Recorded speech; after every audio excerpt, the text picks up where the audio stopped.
Assalamualaikum warahmatullahi wabarakatuh. Halo Pearls. Nah Pearls, ketemu lagi nih bersama Riri. Nah kali ini Riri bakal ngobrol-ngobrol santai dalam sesi sharing human bersama Teh Hani. Halo Teh Hani, apa kabar? Baik Teh, apa kabar Teh Riri? Alhamdulillah Riri juga baik nih Teh. Dengar-dengar Teh Hani juga lagi isi nih Teh. Iya. Ya, ada keberapa nih Teh? Harusnya keempat ya. Oke, harus ada keempat. Nah, ngomong-ngomong udah mau anak keempat nih, pasti Teh Hani bakal tahu banget nih tentang obrolan yang bakal kita bahas hari ini. Nah, hari ini kita pengen ngebahas ini Teh tentang bagaimana sih cara orang tua menciptakan bonding terhadap anaknya. Nah, di awalnya nih Riri pengen tahu nih, sebenarnya bonding itu apa sih Teh? Boleh dijelasin nggak nih Teh? Kalau untuk tema sekarang bonding ya Teh ya, tentunya Hani juga masih belajar Teh. Oke. Masih tahap terus belajar, karena kan anak pertama, kedua, ketiga pasti berbeda. Beda-beda ya Teh. Beda-beda. Nah bonding di sini, yang dimaksud itu kedekatan antara ibu dan bayi ya Teh ya, ibu betul. dengan sang buah hati. Nah bonding ini bisa dilakukan pada waktu kita lagi hamil.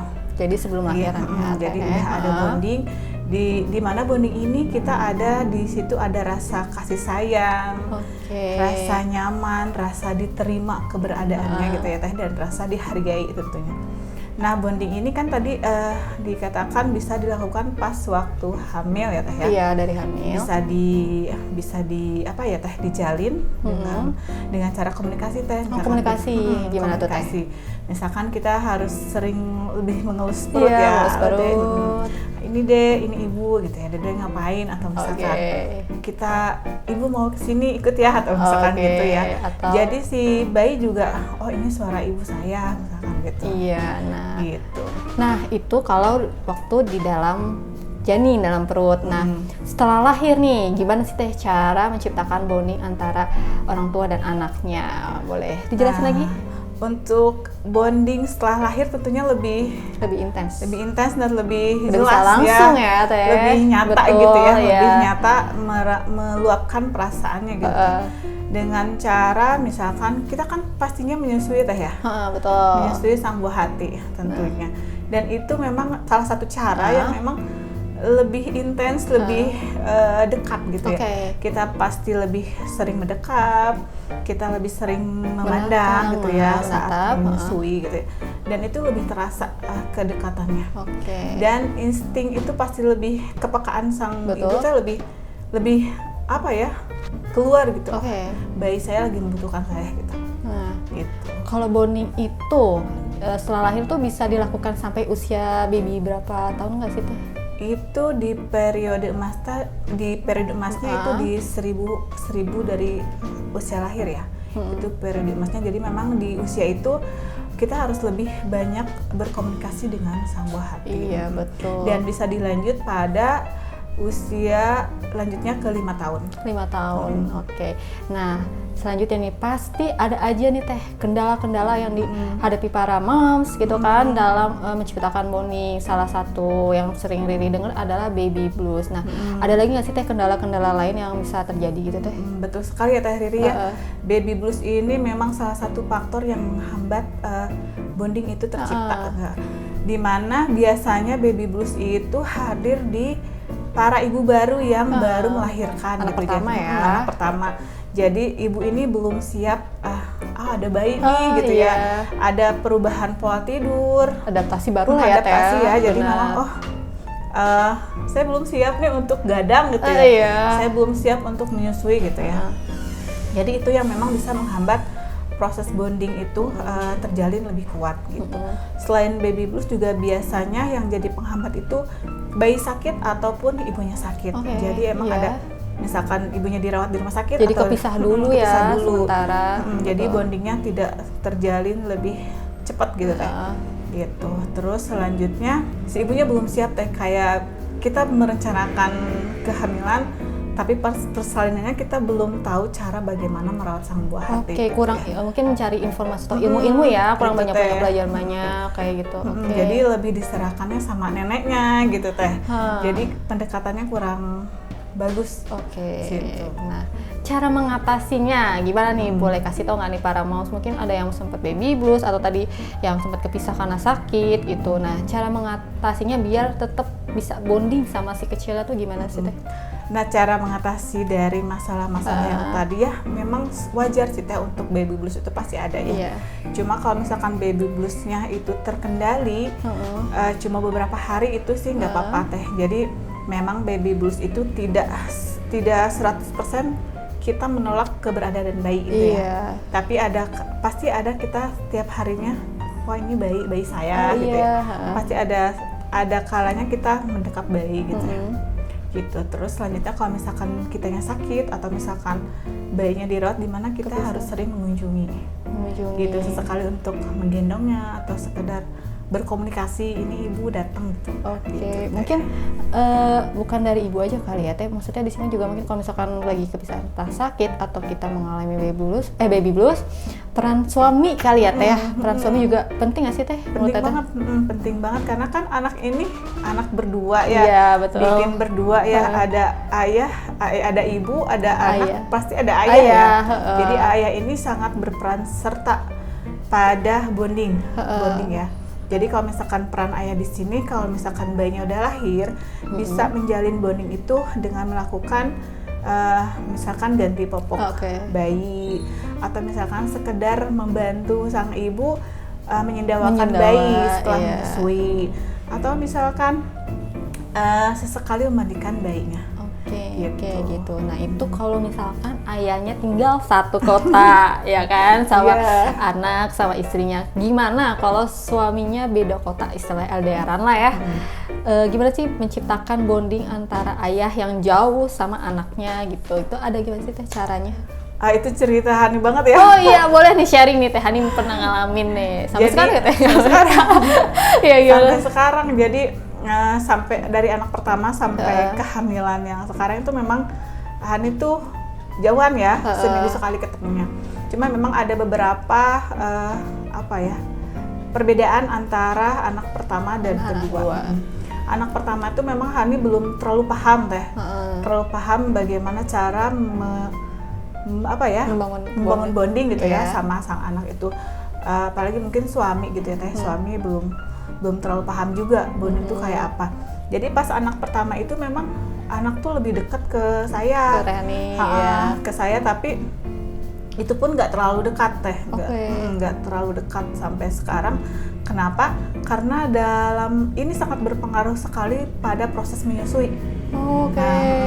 Proses menyusuinya karena memang waktunya sedikit. Kalau untuk anak pertama tuh jadi sampai sekarang tuh bondingnya kurang terlalu kerasa ya Teh. Kerasa gitu. Beda sama nggak terlalu deket. Kalau anak kedua tuh memang lebih dekat gitu, lebih sering mengungkapkan perasaan senangnya, sayangnya gitu ya. Sampai pulang pun disambut gitu ya sama anak kedua tuh gitu. Kalau anak pertama tuh udah cuek gitu. Nah mungkin di sini sih ada beberapa mungkin kebiasaan Teh. Kebiasaan yang mungkin anak pertama itu suami itu lagi di Cirebon. Dulu masih ada video call nggak ya? Mungkin belum ya, masih telepon aja kali ya Teh, dengerin suara gitu. Telepon juga jarang Teh waktu itu ya. Belum jarang telepon, atau misalkan ayahnya juga pas waktu datang ke rumah juga nggak berani gendong, takut salah gitu. Jadi banyak kekhawatiran, padahal khawatir itu malah menimbulkan bonding itu nggak terjalin gitu ya. Jadi malah deketnya ke neneknya gitu. Nah sedangkan yang kedua, karena pengalaman yang pertama gitu ya, yang kedua tuh lebih mempersiapkan dari segi menyusuinya lebih lama gitu ya. Kebersamaannya lebih banyak dan lebih intens gitu ya. Komunikasi juga lebih bagusin lagi. Dan itu dampak juga sama ayahnya. Ayahnya juga lebih sering telepon, ini ayah gitu ya. Jadi sampai sekarang pun anak yang kedua tuh lebih dekat ayahnya, dekat ke saya gitu. Lebih pokoknya seimbang gitu ya bondingnya gitu.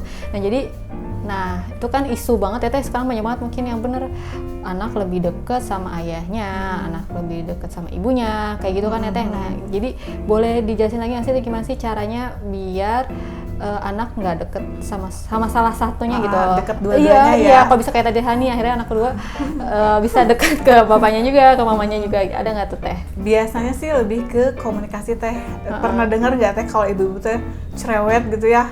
Apa-apa nggak boleh gitu Teh ya? Nah, ibu pengen ini nggak boleh. Kalau ke ayahnya kan apa boleh gitu. Jadi anak mungkin lebih memilih ke yang pro sama anaknya gitu ya. Nah di sini justru harus ada komitmen Teh antara ayah dan ibu. Misalkan kita harus gini. Jadi harus satu komitmen, jangan beda berpendapat gitu ya. Jadi anak tuh kata ayah gini berarti kata ibu juga pasti jangan gini gitu ya. Bener. Jadi harus satu pemahaman Teh. Harus gitu. Komunikasi juga ya Teh, penting banget. Betul. Jadi si anak tuh nggak nyari perlindungan Teh. Kalau kita misalkan anak tuh dimarahin sama ibunya, dia nyari perlindungan ke ayah atau misalkan sebaliknya Teh. Jadi kita memang ngasih pengertian yang sama ke anak. Jadi gitu ya Teh. Disamain Teh. Nah, ada lagi Teh, isu di mana anak lebih deket gitu ya sama babysitter. Mungkin karena ayah ibunya kerja, jadi lebih banyak waktunya sama pengasuhnya. Jadi kalau jadi lebih istilahnya apet ya, lebih dekat gitu. Lebih dekat, betul. Itu gimana sih Teh caranya biar dia juga tetap bisa deket sama orang tuanya walaupun orang tuanya sibuk gitu Teh? Ini ya Teh, ini memang banyak sekali terjadi ya Teh ya, bayi yang dekat sama pengasuhnya. Betul. Dan ini sangat disayangkan sekali ya Teh ya, karena kan itu anak kita. Iya, lahir 9 bulan tapi lebih dekat ya. Dekatnya sama orang lain gitu ya. Mungkin kita bisa menjalankan komunikasi yang lebih ekstra di sini. Jadi kalau misalkan bagi ayah atau ibu yang bekerja dan mengharuskan atau ke siapa lagi gitu ya harus nitipin anak gitu ya. Pakai aja jadi jasa babysitter ya harus diasuh sama yang lain. Dan ini memang tidak bisa dihindari Teh. Cuman untuk mengurangi atau misalkan kita lebih bisa mendekati bonding sama anak kita bisa menjalin komunikasi pas misalkan ibu lagi kerja istirahat atau lagi di selang-selang kerja, kita bisa nelfon atau kan kita bisa sekarang video call video call tiap hari atau misalkan pas 8 kerja itu 2 kali video call boleh. Gitu. Nah nanti sesampainya di rumah ayah atau ibu bisa langsung mengambil alih peran sebagai orang tua di situ ya Teh. Jadi yang pengasuhnya tidak memegang istirahat aja nih. Istirahat aja. Jadi pengasuhnya hanya membantu hal-hal yang kecil gitu. Jadi anak sepenuhnya sama ayah ibu. Jadi penting ya Teh memanage waktu juga ya Teh setelah kayak gitu. Dan kalau misalkan weekend juga udah aja seharian kalau bisa babysitter gitu. Istirahat dulu. Dan di sini juga Teh kalau untuk bonding itu tidak harus seharian full berkegiatan sama anak ya Teh tapi misalkan kita luangkan 5 menit atau 15 menit tapi yang berkualitas Teh. Yang penting berkualitas ya. Gitu. Jadi gitu ya Teh. Nah itu dia tuh gimana sih cara menciptakan bonding antara anak dan orang tuanya. Nah Teh, kalau gitu kesimpulan dari topik yang udah kita bahas nih Teh, kita jelasin lagi ya, kita rangkum, kita siapa tahu Pros juga pengen lebih jelas nih apa aja sih yang paling penting, boleh Teh dijelasin. Nah ayah bunda, jadi kesimpulannya kenapa bonding itu sangat dibutuhkan sekali, karena ini merupakan rasa kasih sayang dan rasa kita dihargain sama anak, anak juga dihargain sama orang tuanya. Jadi memang di sini butuh kerjasama antara ayah, ibu dan anak ya. Dan ini bonding ini bisa kita dilakukan pas bayi ada dalam kandungan gitu. Misalkan dengan cara tadi mengelus perut istri, sering diajak ngobrol. Nanti juga pas setelah lahir kita harus banyak berkomunikasi sama bayi, mengajak main gitu ya. Sama nanti ayah ibu juga di sini harus lebih sering banyak waktu atau misalkan kegiatan. Banyak kegiatan sama anak di sini. Terus kalau misalkan ayah ibunya yang bekerja atau misalkan yang jauh gitu ya, cuma seminggu sekali, harus bisa mengatur waktu untuk lebih sering berkomunikasi, misalkan lewat video call, atau misalkan nanti pas pulangnya juga harus lebih memperhatikan sang buah hati. Jadi banyak-banyaklah berkegiatan sama anak kita. Gitu. Jadi itu ya Teh ya, kuncinya intinya komunikasi dan meluangkan banyak waktu dengan si anaknya ya Teh ya, walaupun misalkan orang tuanya misalkan sibuk bekerja atau suaminya jauh, yang penting dua itu ya, quality time sama komunikasi. Nah, itu dia plus pembahasan kita hari ini. Gimana? Seru banget kan? Nah, ngomong-ngomong tentang bonding ini juga bakal dibahas dalam sesi e-course-nya Teh Hani nih, serba-serbi mengasihi. Walaupun temanya serba-serbi mengasihi, tapi ada ya Teh ya sesi yang ngebahas tentang bonding itu, bakal lengkap banget Teh dijelasin. Nah, itu dia. Jadi yang penasaran, pengen lebih lengkap apa sih, bagaimana sih cara menciptakan bonding anak dengan orang tua gitu, bisa banget ikutan e-course kelasnya Teh Hani ya Teh. Apa Teh namanya? Serba-serbi mengasihi. Nah, jadi nanti ada nih, lihat di Instagramnya Mutiara Cikutra, nanti bisa lihat batch berapa kelas Teh Hani, daftar aja langsung, nanti bisa ikutan deh kelasnya. Nah, untuk itu terima kasih Teh Hani waktunya. Sama-sama Teh Rini. Ya, kapan-kapan kita ngobrol lagi ya Teh ya. Siap Teh. Oke, kalau gitu plus wassalamualaikum warahmatullahi wabarakatuh. Dadah.